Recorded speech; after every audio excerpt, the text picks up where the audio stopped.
first things first. That little thing is going to be with us all term. Basically, you may see this as something that's starting to happen more and more on campus here, and especially in the philosophy department. But this is a course that is co-taught in person and online with distance students. So there's a total of 32 of you enrolled in the class, and then 6 more online who will be doing the same as you will be, but I'll be posting those videos of courses to them so they can have access to the lectures. They will be doing some additional online assignments since they won't be coming to class and participating like you hopefully will. I'll get to that in a second. But basically that's what that thing is doing. So you see I have a little marker around me and it follows me around, which is good. So cool. Yeah. Since I'm the most important thing there is, you should follow me. I will be using slides, a couple of slides for today. We'll do,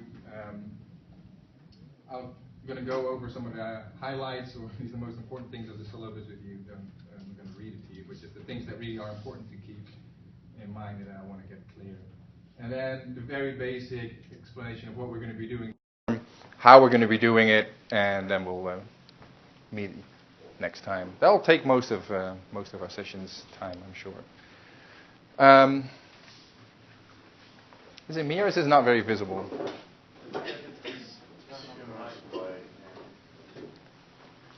Let me see.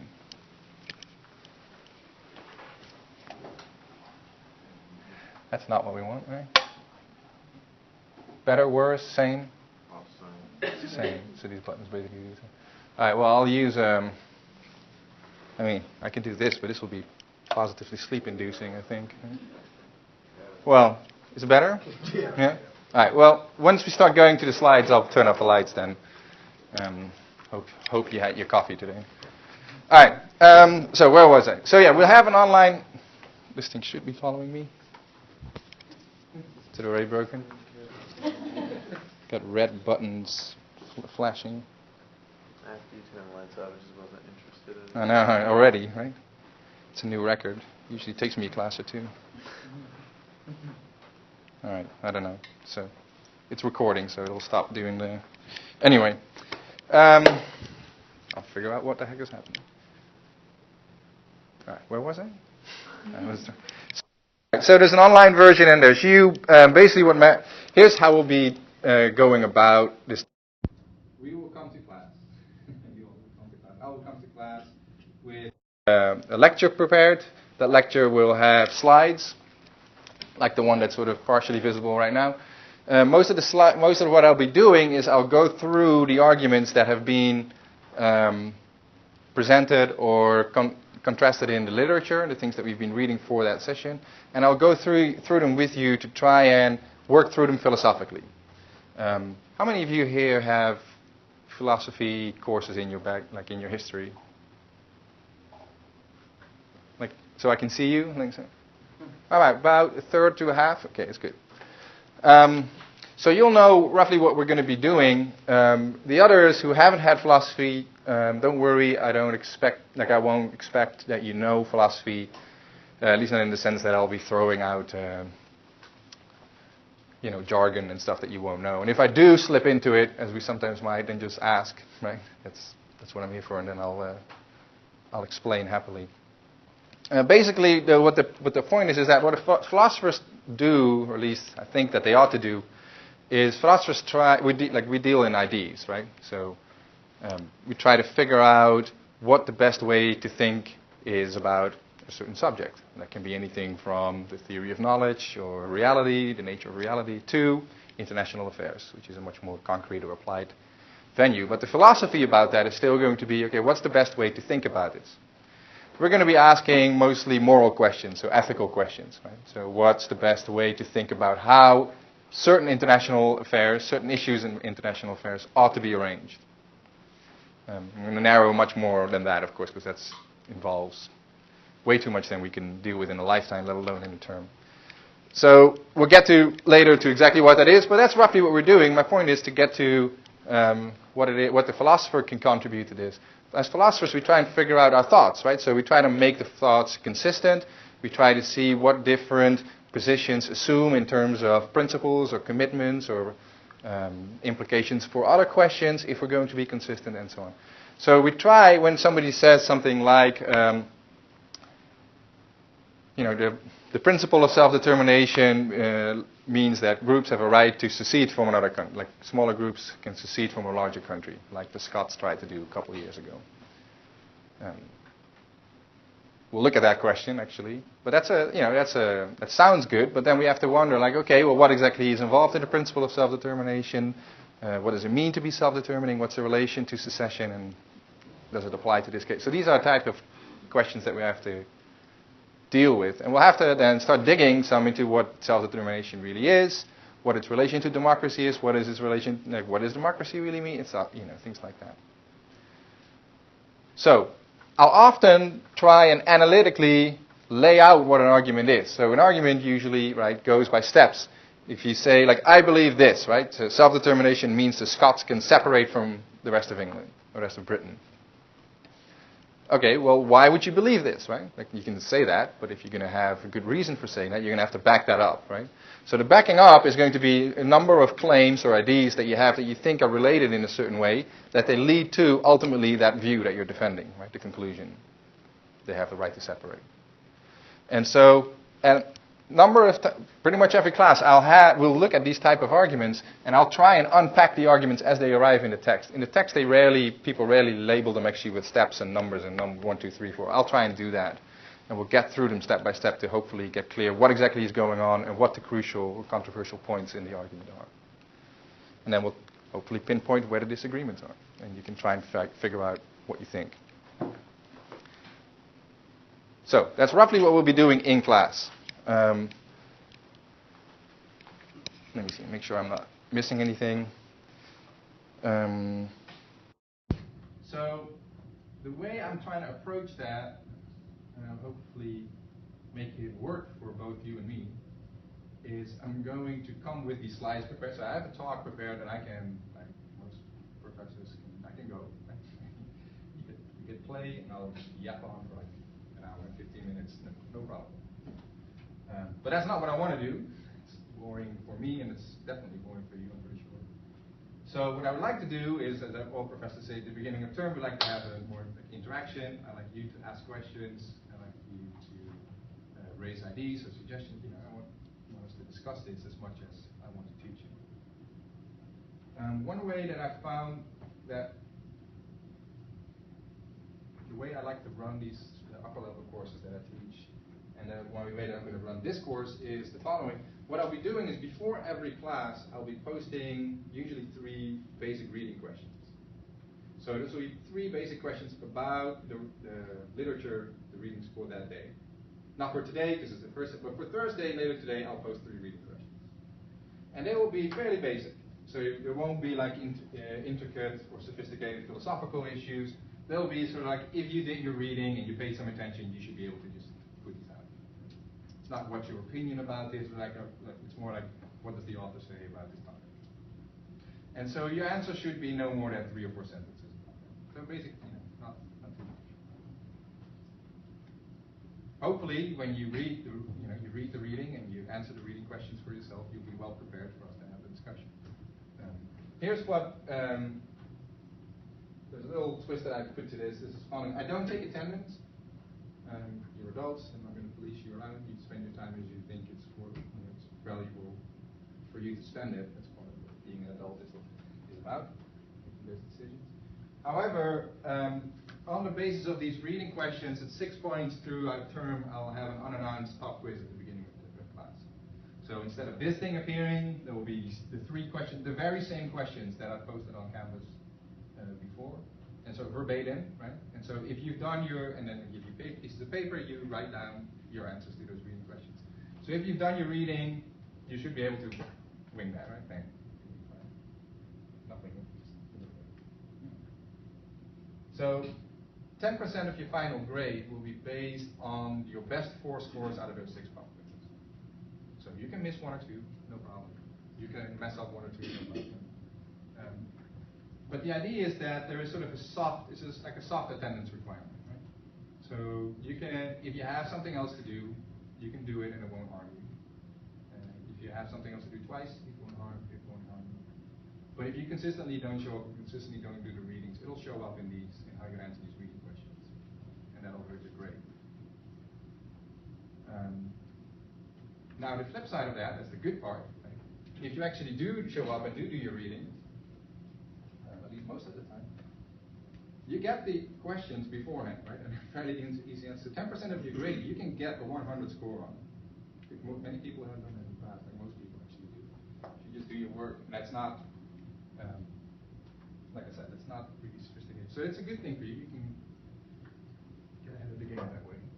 I find this works really well because everyone is busy, everyone gets tired throughout term, everyone has pressures all the time, and so it's easy to slip into a mode where, even though we all start with the best intentions, somewhere halfway through term, attendance and participation starts lagging a little. And it doesn't when we do it this way. And it's better for you and for me. It makes for a better learning experience. So, if you don't like that, then you have a problem, but that's, I find it a very useful way of doing it. So far so good? I'm going to try and learn all your names this term.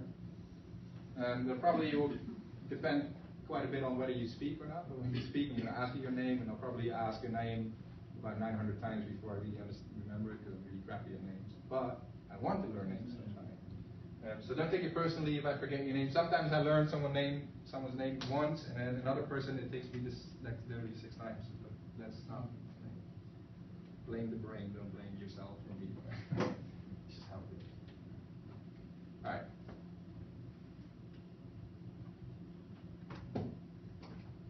We'll be using this book. This is the book that's also in the syllabus. It should be available on campus to everyone. It's a book by Altman and Wellman. Andrew Altman, who's at Georgia State, and Christopher Wellman, who's at Washington and St. Louis. This is a book that's about a little less than 2000. It's about 10 years old. No, it's less. 2009, so 7 years old. It's a good book. It's very well written, so it's accessible, and they've written it with an aim of it being accessible to people who aren't philosophical specialists. So it won't be too technical, won't be too dense. You should be able to just read it and have fun with it. On the other hand, it is the cutting edge of stuff that's happening. This is really what's in the field. People who do, philosophers who work on international issues. This is the stuff that is sort of pushing the debate.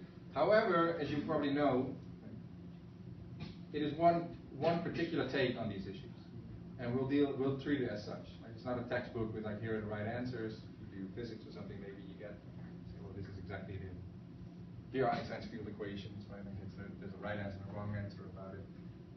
That's not how this type of course will go, right? This is one particular take, and it's a strong take on ideas of international affairs. And we'll look critically at whether we agree with them or not. And at some points we might agree, some points we won't agree, and we'll read other authors who disagree with them and try and figure out where we stand. So the whole point of this class for me is not to get any particular view across. Actually, you have the feeling that I'm trying to push a view across that for me would mean that things are failing. I'd like you to get to a point where you become better at thinking about these issues for yourself, where you know what the different positions are that are in the literature, what the consistent positions are that are available. Find out that some of the things that you held before together probably don't really fit together that nicely, and then try and work towards a more coherent view for yourself. Anyway, those things, that's what we're hoping to achieve. And so that means sometimes we're going to agree, sometimes we're not going to agree with what Altman and Wellman is. Practically speaking, this is a book that I think is available in the bookstore. I don't know if it is. It's definitely widely available online. You can find it on Amazon, and it's pretty cheap. And if you want it, you can actually get it for free, because the library, I think I put an announcement online, but the library has an open access educational resource grant, some grant, which is great, but that means they bought access, the library has access to the ebook version of this. So if you go through their website, and I put a link on campus to this, you can actually find the ebook for this for free. So if you want, you can spend $0 on your educational materials for this class. On the other hand, it's a good book to have, but do as you please. In addition to that, there will be some other readings. There are articles and stuff that I've posted on Canvas. You click on the little tab that says Files, you'll find them there. And then there's 1 or 2 readings, I believe, by Mill and Rousseau, that are sort of old classics and are available open on the web. So I've posted in the syllabus, there will be a link behind it, where if you click on that link, you get to the reading. And if you can't find things, just email me. All right. 3 more things, some of which is obvious. The obvious thing is academic integrity, right? So don't cheat and stuff. You know how this goes. If you do cheat, there will be trouble. So that's the obvious thing. Also obvious, but important to note is accommodations. If you have any type of disability or need for extra time, or you're dyslexic or some other type of disability, there are laws about this. We are required to and happy to make arrangements for you to help you achieve your goals. The idea, of course, is that your grade in the end reflects your understanding and abilities, not whatever format we're doing this in or whatever the time limit is. So if you have need for accommodations, just let me know and we'll sort that out. So, one last thing. This should be obvious, maybe not. Oh, no, 2 last things. Sorry. One is first, I'm going to put on my nastiest look about missed exams. I draw a pretty hard line on missed exams. So you know how this stuff with the reading questions and the pop quizzes goes, right? So there will be these unannounced quizzes. I take the top 4 of your grades out of the total 6. But that means that built into the system is already some leeway for you to miss 1 or 2, right? With no penalty. If you miss them, I won't let you retake them. It's already built in the system that you can miss it. You can just take those 2. Of course, if you've missed 1 or 2 throughout and in the last 2 weeks, there's still one coming and you're in the hospital or whatever, we'll sort something out, right? But normally, that just means you miss it, you miss it. And missing it means a 0. Exams, there will be 5 exams throughout this term. The first will be conducted online because I won't be here, so I'll have that on Canvas. I'll go through Canvas, you click to open it and it'll run, you just answer. Then the other 4 will be just in class. And as you'll see, so there'll be every 2 to 3 weeks, depending on the topic, there will be an exam. Usually those exams are a number of multiple choice questions that just test your comprehension of the readings, and then some essay questions.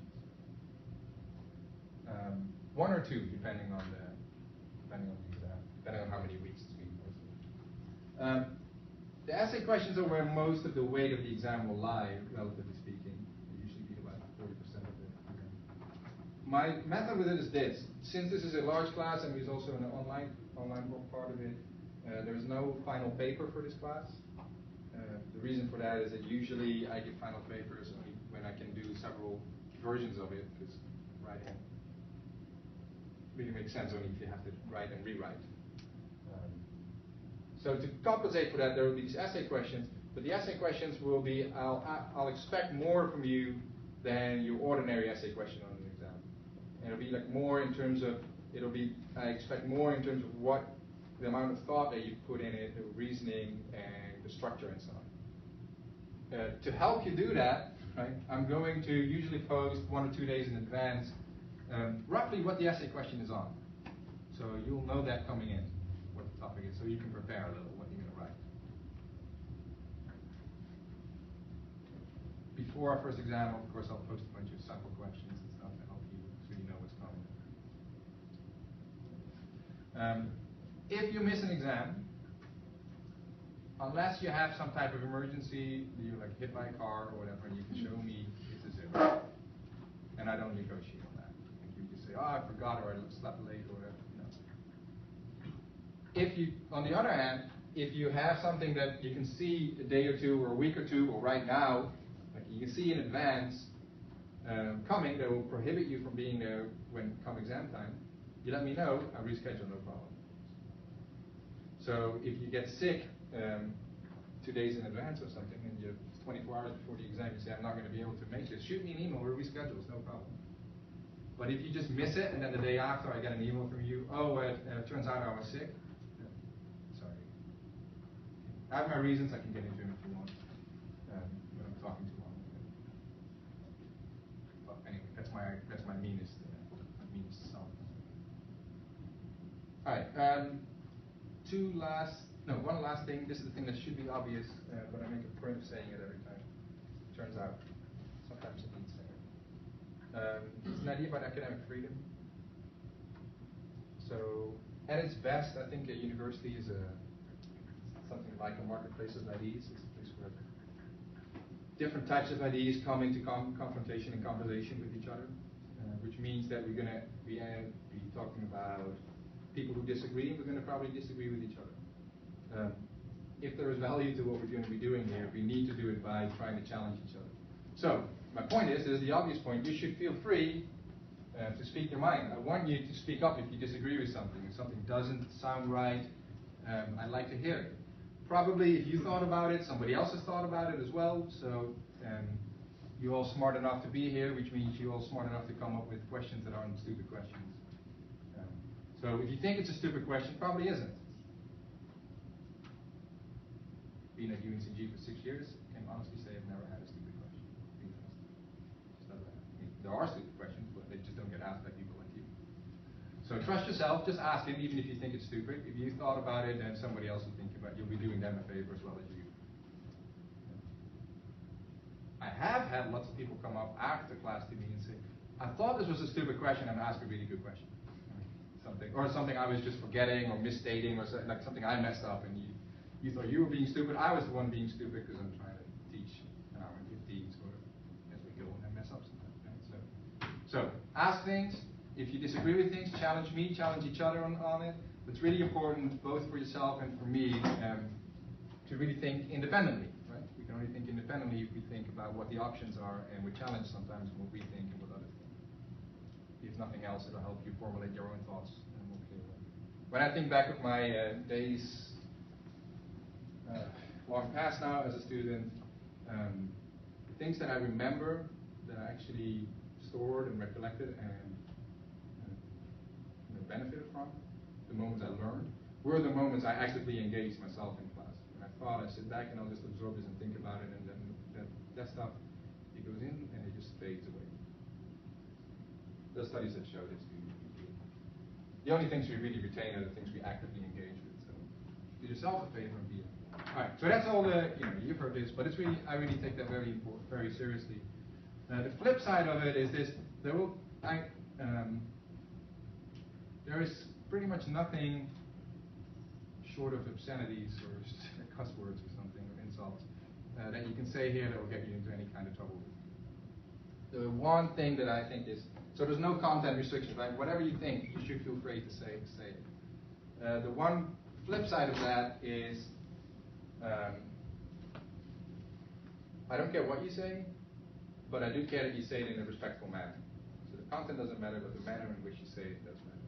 So, I've got thick skin, I can take it, but especially amongst each other. Right? If you disagree with each other, some of these issues that we'll be talking about are issues that people care deeply about. We'll talk about immigration, for example. That tends to be something that people can get worked up over. That's fine. It's good to feel passionate about things that matter. But if people have views that you think you strongly disagree with, we have to express that disagreement in a way that's respectful towards each other, so that both sides will feel safe to say what they really have on their minds.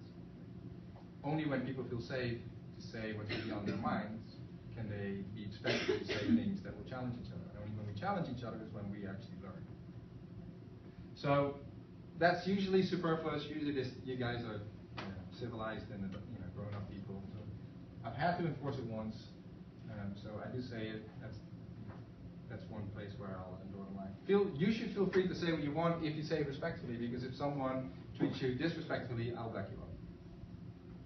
And I have. All right.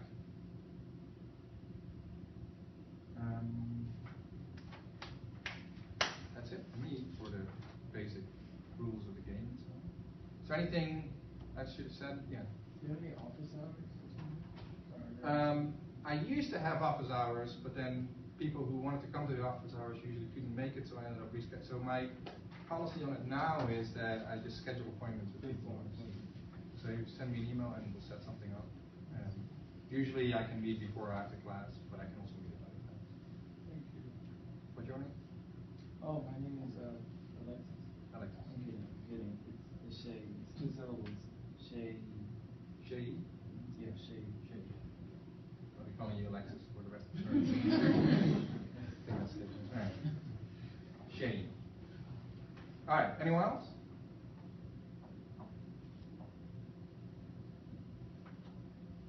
Okay.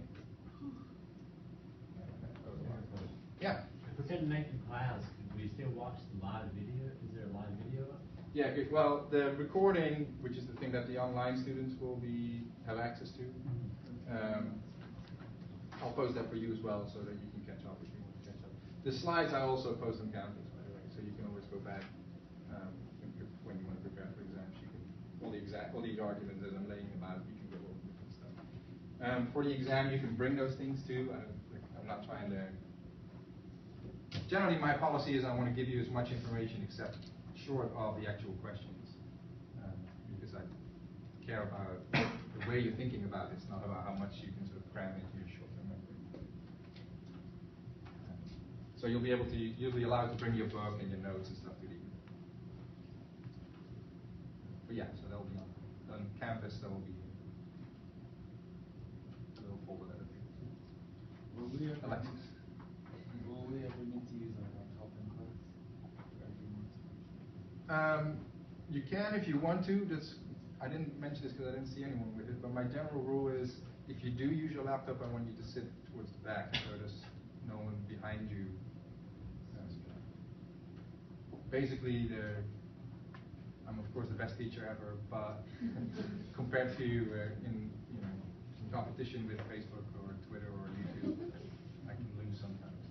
And if you want to distract yourself, that's okay, but I would like it not to have like sort of the cone-shaped row of people behind you also be distracted by what you do. So that's why I want people to sit in the back. All right.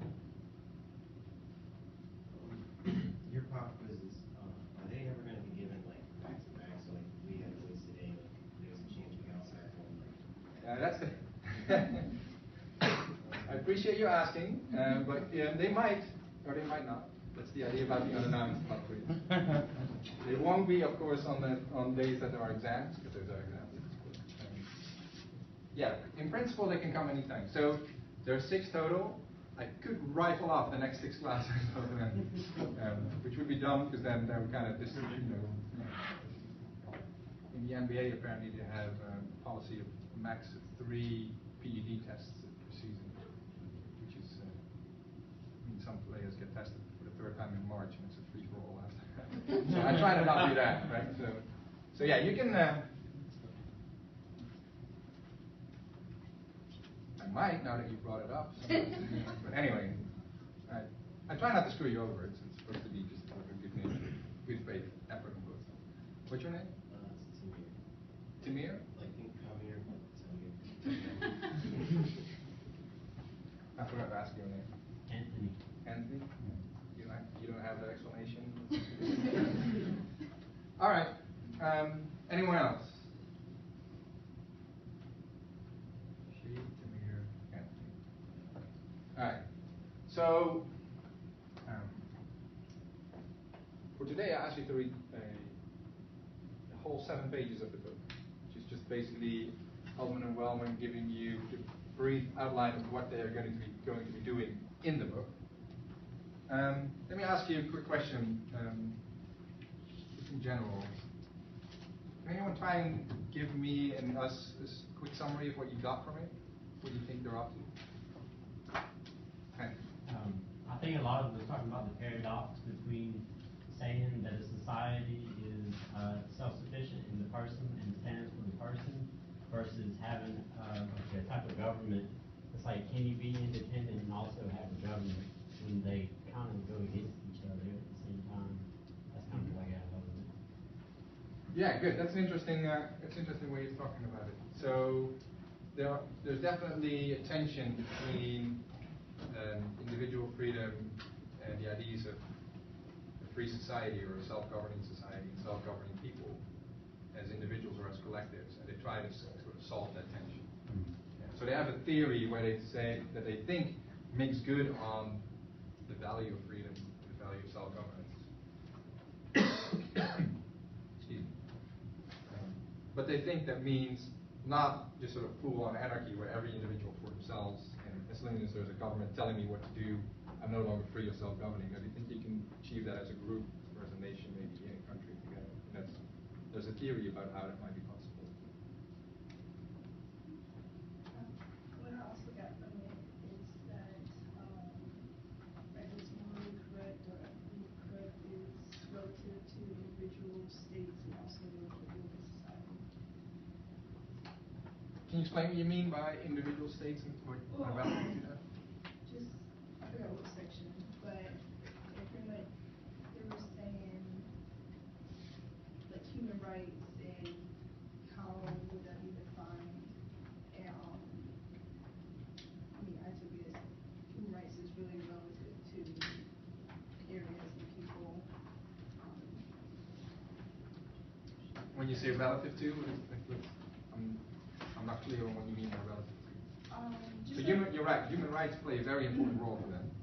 Like say Americans versus someone from China, our view of what we as people, our human rights may be, the definition of it might be different from what Americans think versus Chinese. Just because I've lived there, so for us, we feel like we have the right to say whatever we want to say, pretty much. But in China, you're very restricted on this and that.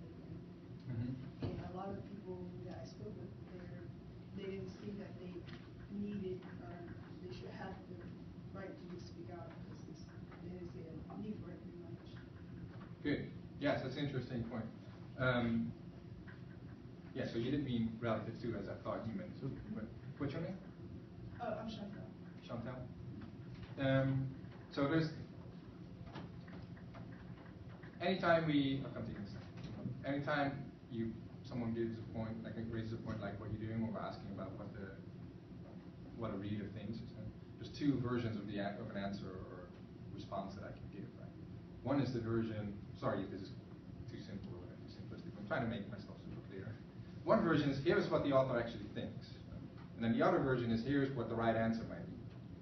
I'm never going to give you the answer where I think the right answer is going to be, because I have opinions on this, and if you push me on it, I'll ask, I'll give them to you. I'm not trying to hide it.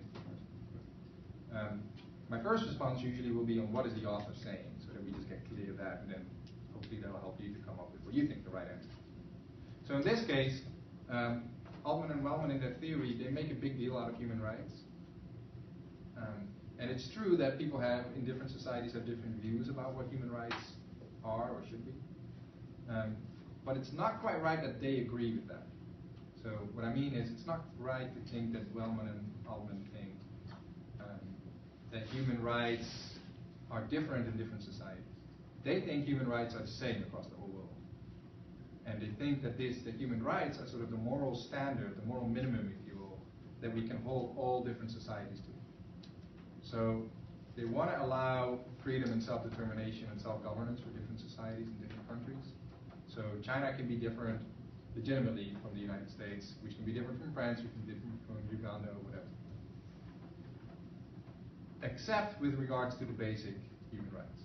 So those all have to be correct. And as soon as different societies all protect those basic human rights adequately, as they say, so good enough, then self-determination can take all sorts of different forms.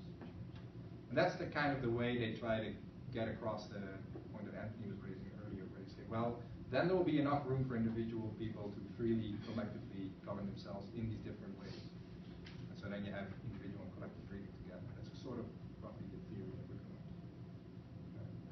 Now, you might not agree, right, that there is such a thing that human rights are universal, but they kind of take that for granted. We won't see much argument for it, actually. They just say, well, that's what human rights are. That's definitely how human rights were originally proposed when the Universal Declaration of Human Rights, it's a universal declaration, right? So it's a supposed to be the same everywhere. Yeah. Did I? Were you Chantal? Yeah, sorry. That actually pretty much answered my question. I was just going to ask whether they were drawing the distinction between whether, about whether people believe about human rights versus what they are.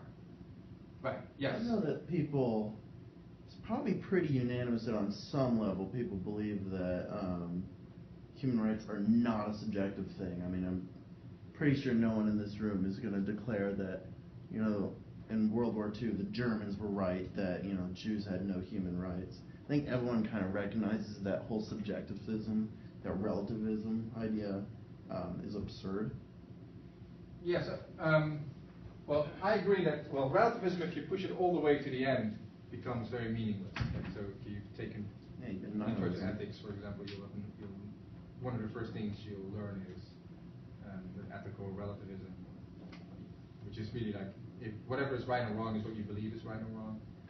It's not really an ethical theory. It's like a stick of dynamite in an ethical theory. Right? So it means basically that nothing is right and wrong anymore, and you don't really believe it. Right? Most people who think that these examples, like the Second World War examples, usually bring that home quite powerfully. Right? When you think in you believe in ethical relativism, you have to believe that when the Nazis thought they were doing the right thing, they were actually doing the right thing. There's nothing we can disagree with it, but we have no more standing than they do, and that's and so you probably don't think that, right? You probably think there is something wrong about the Holocaust, and it was just wrong. He was there, now, then, forever. Right? So we'll come across some of those issues. The Declaration of Human Rights was originally meant to overcome some of that. Now, there's a fine balance here, right? Like between saying, on the one hand, certain things are just right and wrong universally, and that's what human rights are about. And on the other hand, saying that there's no room for legitimate disagreement, right? So that when the Chinese do something different from us, they must be wrong. And nobody really believes that either, right? That means that whenever the Chinese think something different from the Americans, that means the Chinese must be wrong. So there seems to be some room for disagreement on a number of issues, important issues and not. And then there seem to be certain things that are sort of set in stone. And the way that Allman and Wellman at least try to deal with this is by saying, well, the basic stuff, the stuff that we should treat as universal, that's the human rights stuff. And the rest can be done by different countries, different societies, one by one. That said, there are people who push against this. Right? Some people think that human rights, as they are currently formulated or as they were historically formulated, really aren't the universal thing, but it's really the Western American, European way of thinking about it. And we just call it the universal stuff and then push it down the throats of other societies. So there is some debate about this. The debate was livelier during the 1980s. It's kind of fizzled a little since then. But it's legitimate. So it's something you can legitimately question. Sorry. What your name? Ryan. Ryan. I think there are like some universal morals that have to be in place, or else you can't have a community. Like you can't have theft, you can't have murder. Like if you can't trust your neighbor, then there's no way a community could ever exist. Right. So like when we left into like societies, we had to develop these moral codes so we could just coexist together. That's still relativism because it's saying that these views are simply serving the purpose of having this kind of communal function. That the morals are just for functional purposes, but not actually, intrinsically there.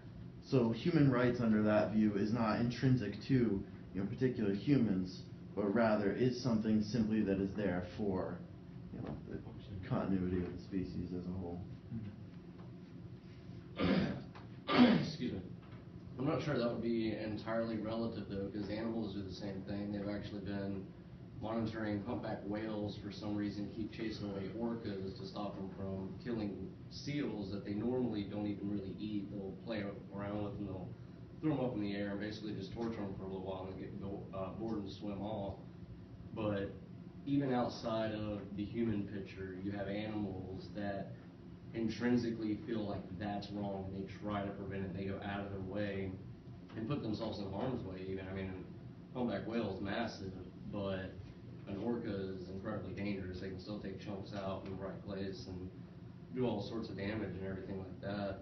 So there is a lot of relativism that people think is intrinsic, but I think there is this core that is based mainly on survival, and humans as a social species, we have to have cohesion to survive. Without it, we wouldn't have made it even a quarter as far as we have so far. So that argument isn't addressing the principles of there being a foundational, intrinsic, worth to people. That's just making a claim that animals would do it too, and that could only be, that doesn't. It means that there's some intrinsic value to life itself that supersedes any special lines or anything like that. It's that even a cheetah will forego killing a baby antelope if it's not hungry, because there's no purpose in killing it. So on some level, it would seem that even outside of us, there's this intrinsic value to life that leads to this kind of moral position, even among creatures that we think are incapable of moral or ethical thought. I agree, but that's not relativism. That's what I was saying, it's not. So Saying we shouldn't murder isn't relative to the human experience. That's something that seems to be integrated in life itself. what's your name? Jason. Jason. Yeah, so that's really important and deep philosophical questions, ethical questions about really digging down into the roots of morality and ethics, right? Like, what is that the real thing? Are things really right and wrong? Are they right and wrong relative to a certain society, or to maybe to humanity, to a certain species, or maybe a certain set of species? Right? Morality includes humpback whales, but maybe it doesn't include ants or something like that. Ants go to war with each other. Maybe that's morally not the same as humans going to war with them. Maybe it is. Maybe, right? These are really the foundation. We're going to steer mostly clear of these things throughout this time. We're going to make some assumptions, and they're like brave assumptions. Right? We're going to make some assumptions here where, just for the sake of getting any type of discussion going, because we can always dig all the way back to, well, what about the ants, right? And you can't get anywhere. We're going to just assume that some things actually are right and wrong. I'm just going to say that. Now, that's not, like I said, it's a brave assumption. Right? That's something that philosophers since Socrates have been debating fiercely. If they are right and wrong, how come they're right and wrong? In what sense are they right? Are they just, you're giving a version of what I call a realist position, sometimes what ethics is. There are some things just are right and wrong. They're just a fact about the world. There's some feature or property of the world that makes things right and wrong. That's a popular, respectable view amongst philosophers.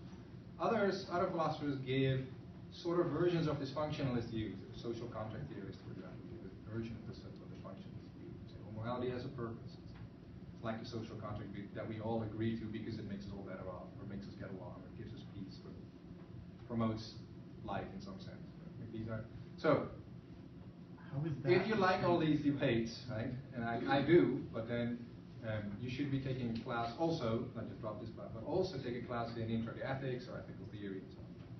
What we're going to be doing is we're going to just assume that there are some things like ethical truth, and then ask how would they apply, if they are there. I think they're there, but if they're there. Most of us, when we get out of the classroom and we go to the shop and stuff, we act as if they're there. How would they apply in international affairs? So this is not the only brave assumption we're going to be making. We're going to make a number of these as we go along. And that's just, unfortunately, part of getting, finding time in your lifetime to deal with these type of applied questions. These are quite far down the road, philosophically speaking. If we're ever going to say anything about it, we have to make some assumptions that look fine. Now, to me, I can live with the idea of assuming that some things are right and some things are wrong. I can live with the idea that basic human rights are universal and not relative. That doesn't mean that this is the only truth that can go. There can be challenged, but that's where our conversation will start.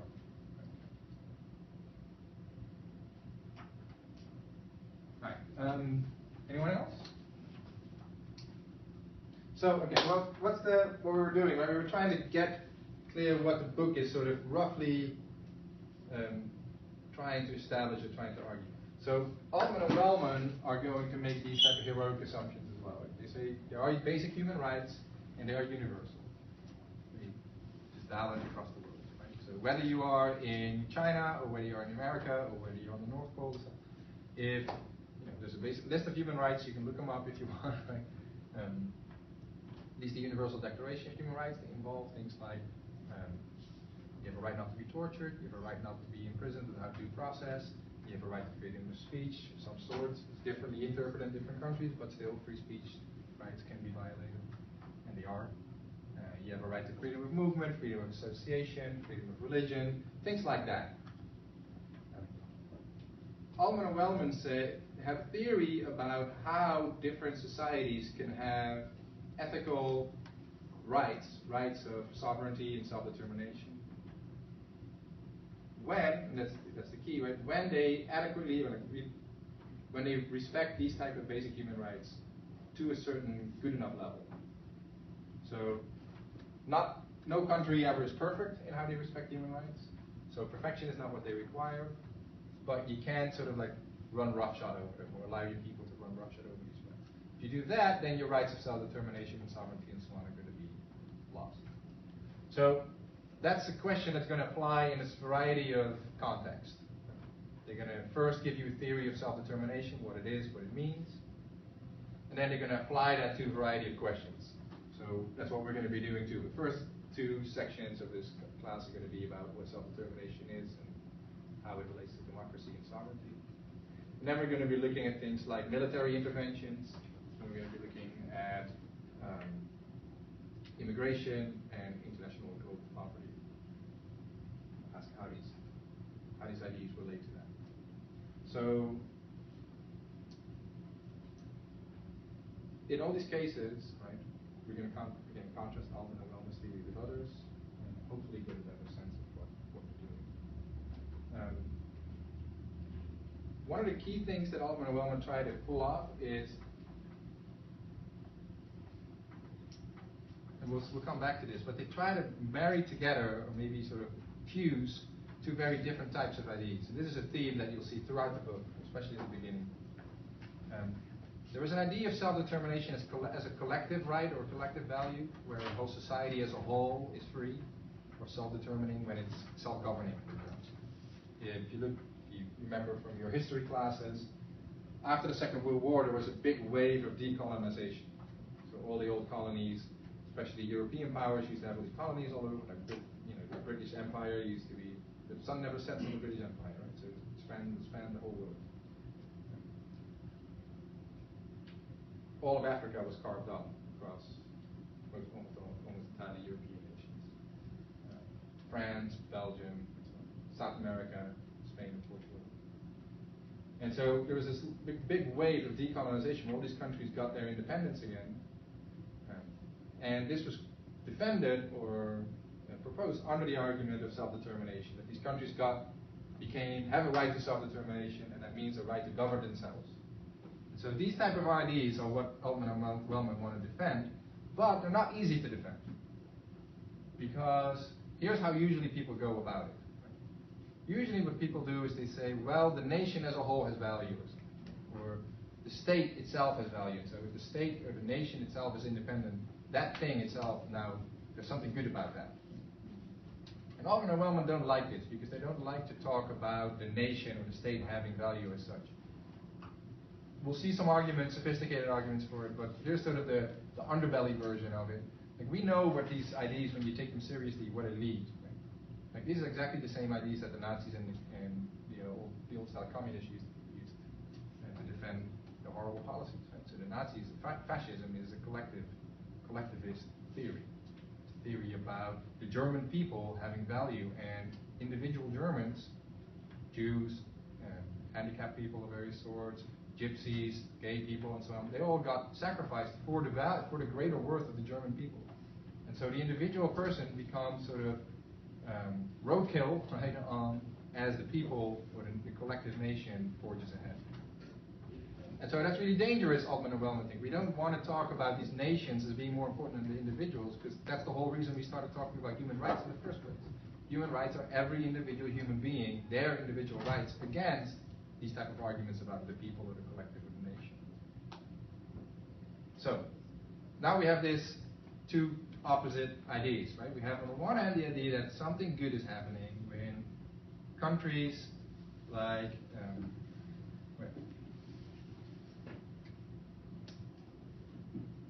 name your favorite country. Algeria throws out the French.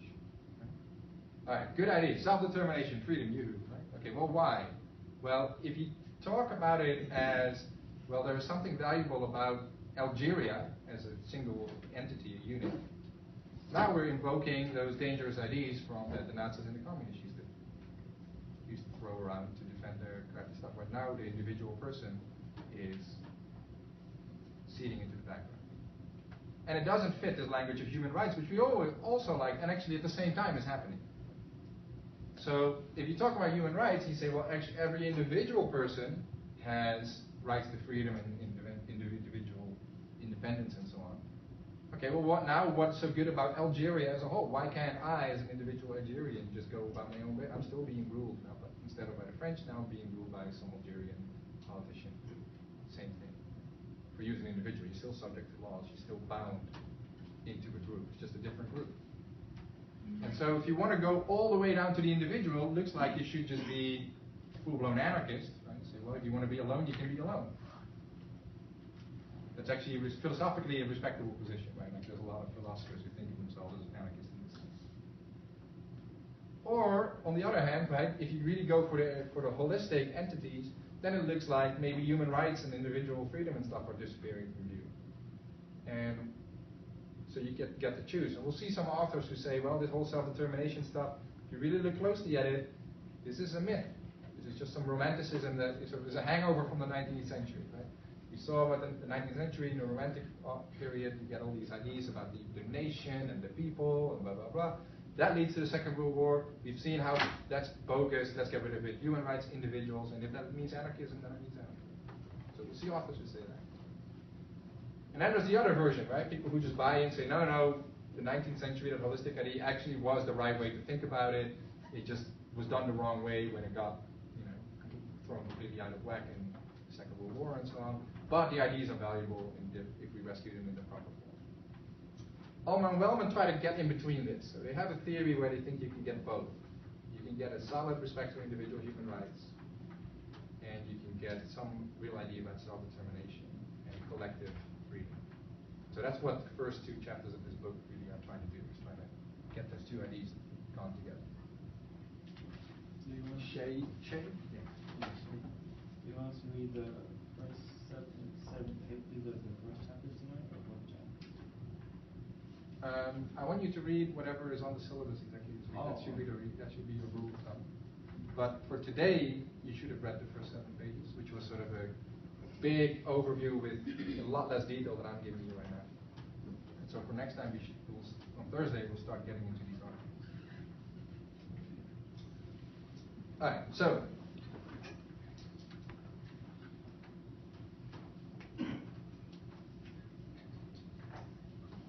if all this seems like a lot to take in or very abstract and in a big picture, it is. And all these ideas that I've been talking about, we'll unpack them step by step as we go along.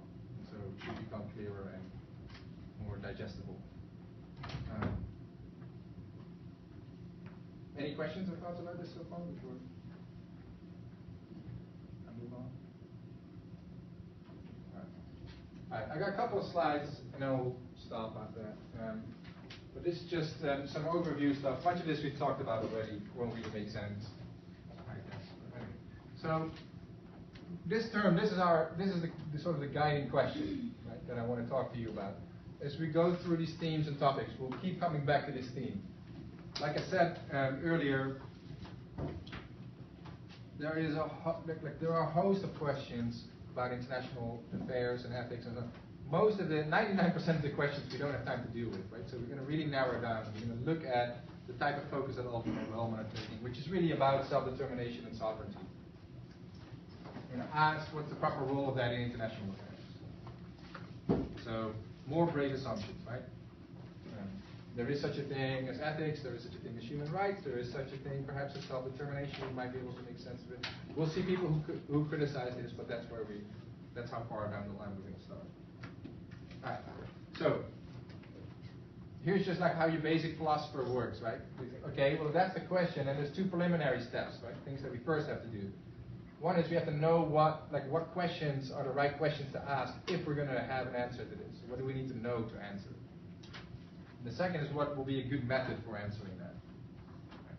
So first, what do you need to know? Here are some of this. You don't have to write this down. I'm posting these on Canvas, and in any case, these are just examples. It's not something you have to memorize. But these are the kind of things that we're going to be looking at as we go through our term.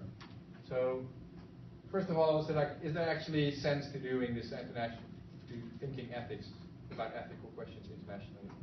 If you're a hardcore relativist, for example, you might think the answer is no. No, it makes no sense because it's all relative to different societies, or different people, different cultures, or what have you. But if you think there is some sense to this, then there's a host of questions that these are the things that we actually will be discussing first. So what's the nature of self-determination? So what are these terms? What do these terms actually mean that we're going to be talking about? And we'll see they mean different things to a lot of different people, different things in different contexts. We're going to try to nail them down. Something about the rights of people living together in a country. That's very vague, of course, but we'll start narrowing it down and making it more precise. Okay, well, if we have some idea about what these things mean, but what's the relation between them, right? If people have a right to self-determination, what does that mean to their sovereignty? Or if a state has rights of sovereignty, does that mean that it has to have a right to self-determination as well? Are these the same thing? Are these different? Is one a condition to another? And what are the grounds? Well, we know for Wellman and Altman there is an answer, right? What are the grounds of self-determination? It's human rights protection. So they're very clear about that. Countries have rights to sovereignty and self-determination only if they protect human rights adequately. And then the implications, right? So, okay, let's say that we know what it is, how they're related, and we know what the grounds are. Let's say that a country actually has these rights of sovereignty and self-determination. Then what? What does that mean for things like immigration? What does that mean for things like military intervention and so on? So those are the kind of questions that we're going to be asking. All right, so far so good? Right. So those are the type of things that we need to know, and we'll go through this term. Here's the thing about method. Right in the beginning, I gave you a very, very brief sketch about what philosophers do. But here's just a small summary of that.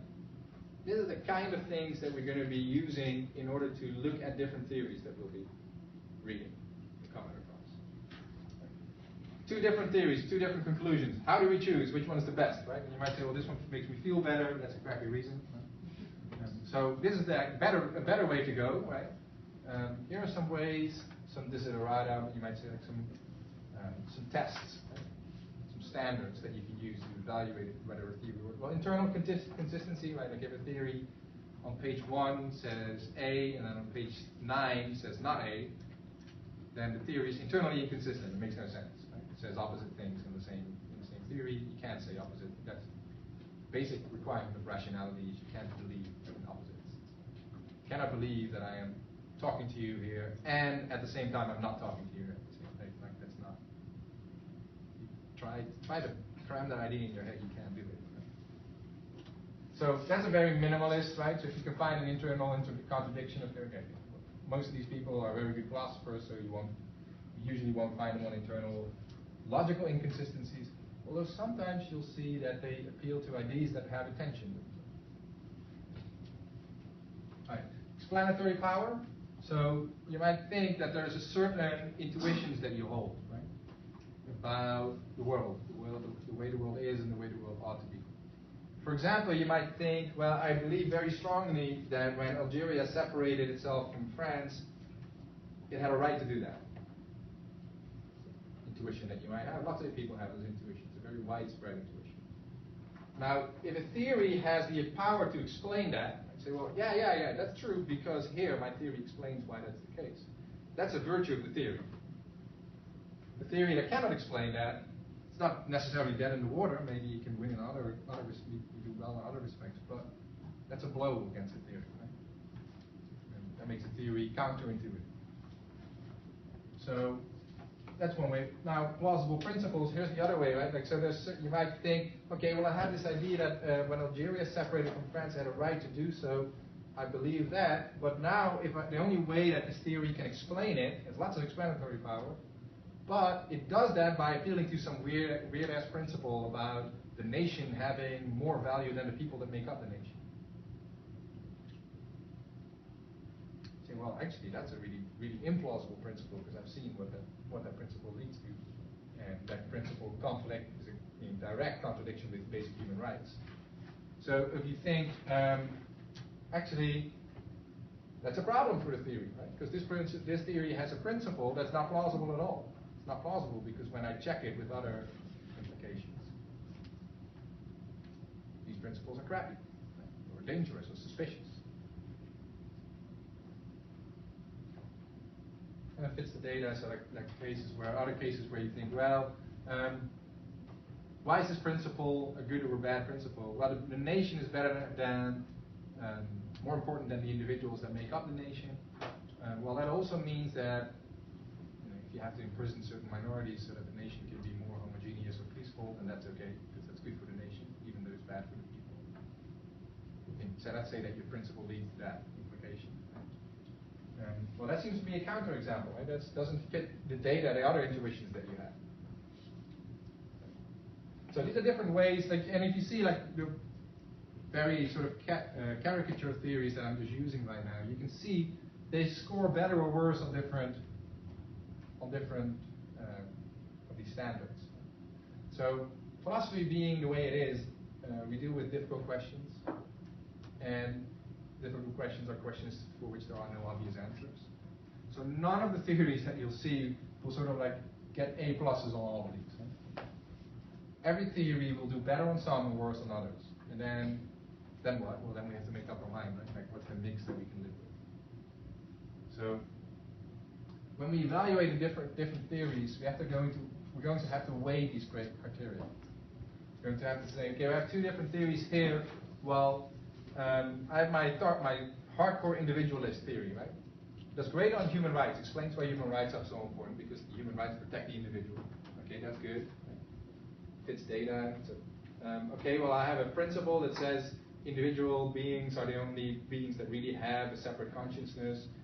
Nations and countries don't really have a separate consciousness, only the people that make up it. So consciousness ultimately is the stuff that matters mostly morally, something like that.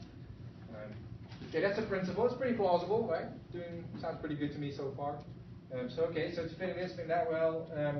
It's internally consistent. I hold this all the way down, and actually I hold this all the way down the line to the point where I think different countries don't have, Algeria has no more right than France to independence. That's what my theory leads to. Self-determination is bullshit. We'll see it. A couple of weeks from now, we'll read someone called Fernando Tesson, who writes about the Hegelian myth. Self-determination is a myth. It comes down from Hegel, 19th century, pretty mystical German philosopher. Thinks it's a myth, sounds great and sort of rousing, but it's ultimately a myth, and you shouldn't let yourself get caught up. Ultimately, individuals are all that matter, and so France. Of course, France was doing all sorts of horrible stuff in Algeria, and they should stop it because they were beating up individuals. Individuals are the ones that matter. But to think that now there's something better when Algeria is taken over, no, it's the same with this garbage in, garbage out. Just other people doing the beating up. So, all right, well, beautifully consistent, right? Everything keeps going straight line. Plausible principle about individual autonomy and rights and freedom.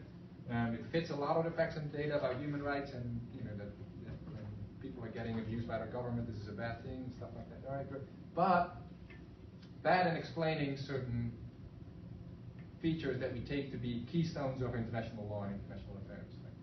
Right? Bad in explaining decolonization and self-determination. All right.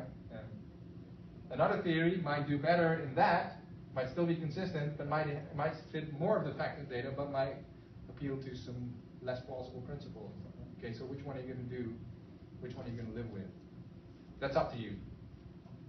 I can't tell you that. All I can try and do is help us see Where are the pluses and the minuses, right? Where are the costs and the payoffs of different theories? That's what we're going to be doing. So, this is the last thing I'll say. Here's a fancy word, reflective equilibrium. There's a famous 20th century political philosopher called John Rawls, who was called John Rawls, passed away. He came up with this term. Basically, the idea is this. It's this sort of, it's searching for coherence between a theory and our beliefs about similar cases and our beliefs about a broader range of moral interpretation. All right. You can chew on that. Basically, the idea is this. You're going to go back and forth between your basic principles and ideas, human rights, individual freedom, autonomy, consciousness, these type of things. The most abstract philosophical ideas. And then, on the other hand, actual implications that these ideas are going to have. So, Algeria had a right, yes or no. Human rights are the same everywhere, yes or no. Things like that. When a government sacrifices a minority, that's just a wrongdoing, even if it's better for the people as a whole or whatever. It doesn't matter, things like that. And they don't always fit together well. As we'll see, that lots of the things, like we all tend to come to these questions with a set of beliefs and ideas in our minds that don't hang together neatly. Philosophy can be a little disturbing. You start digging, and now you think like, oh, wait a minute, I have all these ideas, all these beliefs, and I don't know how to explain all of them. And if I have one way to explain 2 out of the 3 that I had, then I can't explain the third one. If I explain that one, I have to give up the other 2. So which one do I go? Well, that's hard. But the method that we're going to be using is sort of just going back and forth. We're going to be looking at what are the practical implications and what are the principles that lead to these practical implications, and then try and find, hopefully towards the end of the term, some type of equilibrium, a balance, right, where we have enough, like a mix here that's acceptable. Enough of the practical stuff that we can live with, combined with principles that we can live with. And you'll probably have to give up on some things that you believe before. That's progress. That's what it's called to mature as a thinker. But anyway, that's the method that we're going to be using. So when we lay out these arguments, we're going to try to lay bare what are the principles, what are the commitments we're making in getting to these conclusions, so that we know what is the stuff that we're buying and the stuff that we're giving off.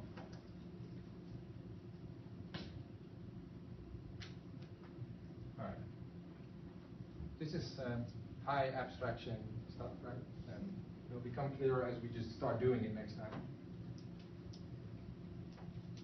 Does anyone have any questions before we start? No? All right. Well, I'll post some reading questions on campus later today. Come next time with some practice, you might get a pub quiz.